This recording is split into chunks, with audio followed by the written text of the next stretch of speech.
We're back with South African football, and we're talking about the Bafana today. On the cusp of qualifying for the 2026 World Cup, what do they need to do to ensure that they don't just make a successful outing, but they progress beyond the first round? And we need to discuss that is Mustafa and Warifa Marcos. Okay, so welcome. So Bafana have made it to the World Cup. Not only that, they've made it to they haven't made it to the World Cup, but we presume that they will. Also, Yeah. Amajita in the under 21, they'll be playing in the under 20 next month, and we'll be covering that. So we want our fans from South Africa and from Africa and Nigeria who also qualified to watch it. South Africa beat Nigeria in the under 20, under 21 AFCON by 1 goal. Now they've drawn with Nigeria 3 times now, once in African Nations Cup and twice in World Cup qualifiers. They're a very good team. They made it to the semifinals of AFCON, but now we want to see, because they're going to the World Cup, and the World Cup is a different beast altogether. Yeah. In the World Cup, Yeah. you don't want to go there Yeah. and you don't want to go out in one I round. like the word you use, a different beast altogether. Yeah, It's a different it beast. is. It's a different beast. We know that South Africa's midfield very good in possession. Their defense very well organized. Don't give up a lot of goals. They've got good wingers and good there's a good link between their wingers and their midfield. And they've got probably one of the best CDMs in Africa with Mokoena, who's the CDM. They also have another CDM, Arbas. But I think the problem that they're going to have in the World Cup is in their midfield they use a double pivot, which gives them steadiness, gives them control of the ball, but it lacks creative flair. And I think that their midfield lacks creative flair. They've got wingers who have flair, but their wingers can't finish and score. They've got a decent number 9. What's his name? Lloyd. That's the guy they've been playing Foster. lately. What's the guy's name? Lil Foster.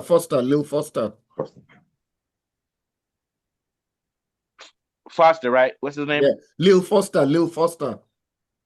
Yeah, Lyle Is Foster. he the guy that plays for okay. Burnley, yes, is the Burnley striker. He's okay. He scored for Burnley. He's an okay, but he's not an imposing number 9. So where they're lacking now is they don't have aggressive attacking midfielders, and they don't have an aggressive number 9. Foster's okay, but the problem is with the guys in the wings. What do they want to do? Do they want to cross the ball to him? You need to have these aggressive number 10s who can come forward and link with the number 9 who's also aggressive. And I think their problem is going to be that they're not going to be able to score. Because when you go to the World Cup and you play teams like Germany or France, you have to have a high-powered offense. The second weakness is that they use a double pivot in midfield, which is okay. And they've got Mokoena, who's okay, and Arbas is okay, but Mokoena is going to be overworked if he doesn't have enough more aggressive midfielders who can anticipate the counter. Because when you play in the World Cup, you're going to meet teams which press you hard and which counter.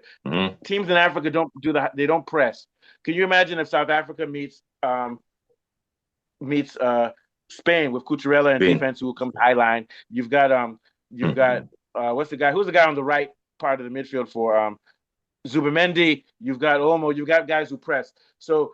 And they're going to leave you flat-footed. Even if you have a double pivot and you're able to control the ball, once the transition comes, if you don't have a midfield that's aggressive, that can handle the press, and that can also find creative ways to counter, then you're going to have problems with the counter-attack. Or if they meet a team like Senegal. So we're not hating on South Africa, because I know the South African fans will say, you guys, you don't know our sport. But we do know that we know the sport. You've got very good holding of the ball and organized defense, but you need a little bit more dynamic power and flair, especially when you start to meet teams like France, Argentina, Holland, and in Africa. I think the only team in Africa that can give South Africa a real run for their money, to be honest with you, is Senegal. And Senegal has a very explosive number 9. They've got explosive wings, and they're good at the counter. So this is what South Africa needs to figure out how to solve that problem coming into the next World Cup. What are your thoughts, Mr. Afolabi? Yeah, I quite agree with you. And the fact that they use a double pivot presupposes that they tend to want to emphasize defending as against attacking. Coach Hugo Bruce has made the defense stronger, but playing 2 CDMs as a double pivot doesn't allow for a more imaginative, like you correctly mentioned, more aggressive player, to give them the flair they need to open up defenses and create spaces for the attackers. So I would say single pivot. one imaginative player, and then maybe someone that is box to box in their midfield. They have the base with Teboho Mokoena, who is vastly experienced and can deliver passes from 20, 30 yards.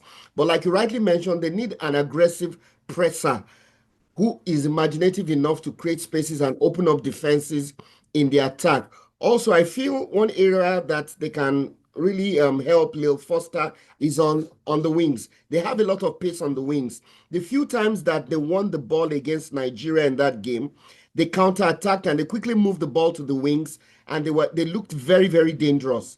And like you said, Lil Foster is not in the mold of maybe Benny McCarthy or some of the more imposing number nines they've had in times past, but at least is what they have for now. And if they can look also to their successful under 20 team, I think they could get one or two players that could go along with them to the World Cup that could, add value to the team. Tylon Smith, I think, is one player they should take to the Yeah, World Tyler Cup. Smith, center defender, who Yes, also he's I also think yeah, is one player he's they need to also take to the World Cup, at yeah, least for experience.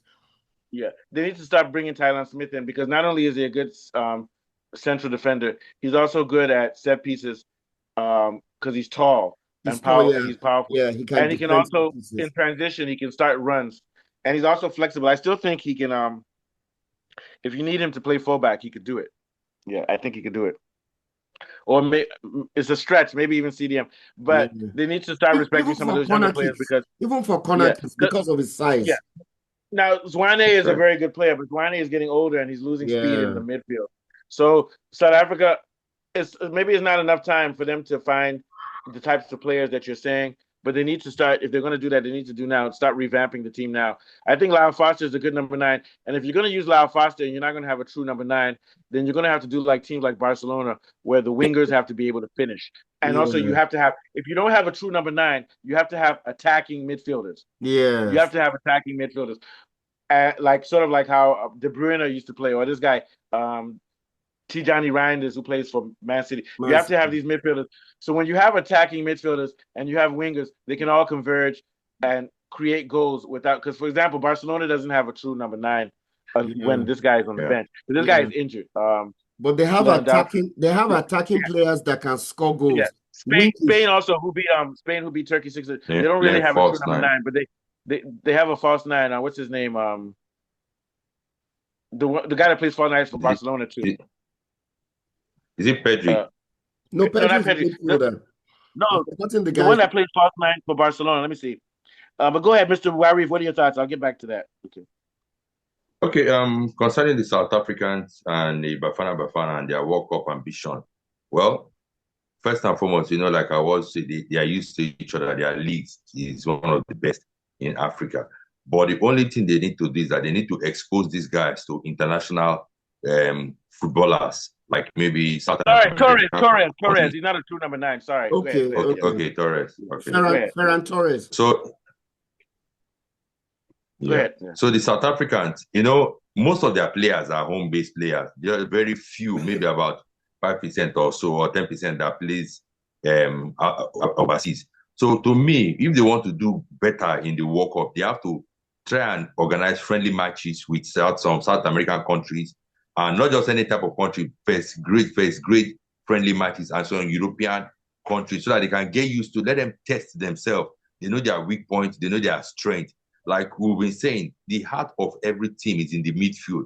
Once the midfield is intact and the defensive midfield is intact, the midfield is like the connecting rod that connects the defense, that connects the attacking midfielders, or the creative midfield that connects the strikers. So once they get that right, I think South Africa will do better. But the most important thing is that they should try and organize some friendly matches for the Bafana with some top European countries and South American countries. And also, I know their leagues, their league is good, but they should try and export some of their players, maybe to Germany, Spain, and England. It will help the team, expose the team. Then also they need to work on their physique, because if you watch that match, the match between Nigeria and what's it called, the Super Eagles, at a point they were like playing this physical game, how to guide the ball and all those things. We all know that South Africa, one thing I know about South Africa, they are fast with the ball, they are quick, they are very tactical, but they still need to do more, because World Cup, is a different ball game. If they carry that mentality of their league to the World Cup, I don't see them doing well. But if they can expose themselves to international grade A friendly matches with some top countries, I think they can do better. Yeah, I agree. What do you think of Fabi to what Mr. Warif just said? Yeah, I quite agree with Warif, but when it comes to the World Cup, African teams, they need to be physical, they need to be aggressive, but there's a fine line between aggression and ill discipline because most of these European referees, that's where they tend to They get take to. advantage of They take advantage of African teams because when African they see teams. that Yeah. African teams are playing well and they're being very aggressive, you see them brandishing yellow cards and red cards, and Yeah. that's how they, Caution them. they stylishly take out these promising African teams. So, but I think they should be aggressive, but they should keep their discipline as well because this is one area Yeah. where those And, European referees and you know can take the type advantage of of team them. that Bafana will struggle against. I think you guys know it. Let me see what you would say. It's a South American team. What team do you think Bafana will struggle against? Possibly maybe Argentina. That Yeah. type of aggressive team. Teams like Argentina. Colombia. South Africa would do better against Brazil because Brazil likes to do dribble. Dribble But and a team like Argentina, Argentina is physical. or Holland, Yeah. or Holland, yeah. Argentina, Ecuador, Ecuador, yeah. Colombia, Honduras. Yeah. So anyway, they play like Africans. We wish Bafana well, even though they beat our boys from Nigeria. Yeah.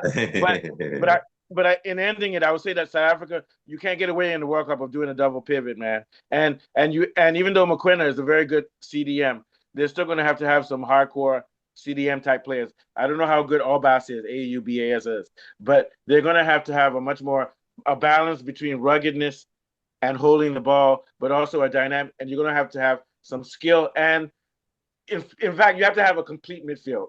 You have to have a destroyer in the midfield. You have to have a playmaker.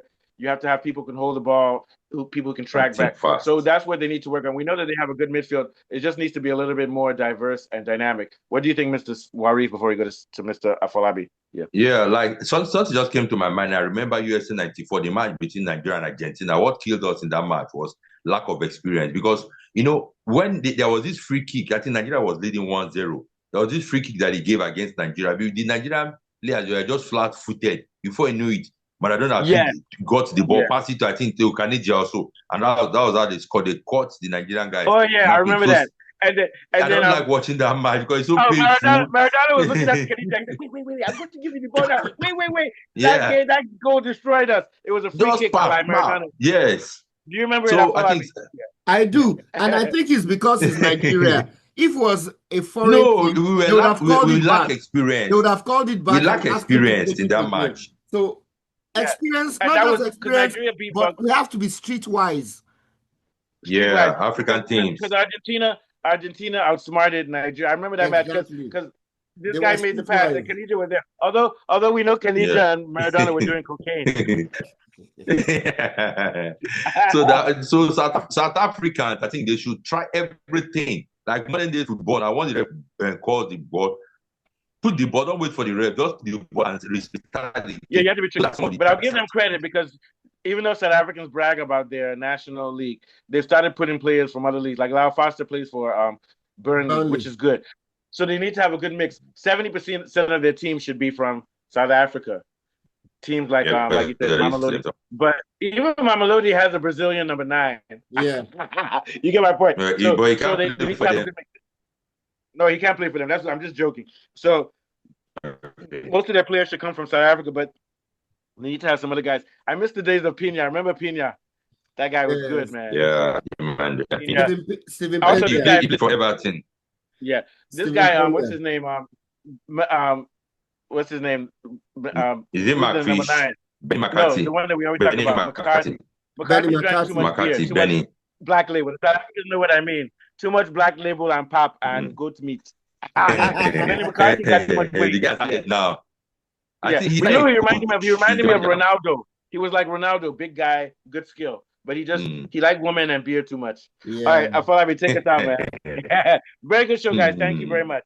Take us out. Okay, we've been discussing the Bafana and what they need to do, not just to put up a showing, but to put up a credible showing and possibly maybe go beyond the first round in the next World Cup. And I've been discussing that with Mustafa and Warifa Marcus. We'll be back again next week with our dear Bafana Yeah, no, Bafana we're gonna be back on Sunday for the Man City derby on on Sunday Sunday after for the the match. Manchester Derby. Yeah, Yeah, Man watch U. English football. I know you're South African. Watch our English football show too. Okay, All Yeah, from right, me, nice one, Mustafa and Warifa, we'll be back again. nice one, guys. Yeah. Yeah. yeah, like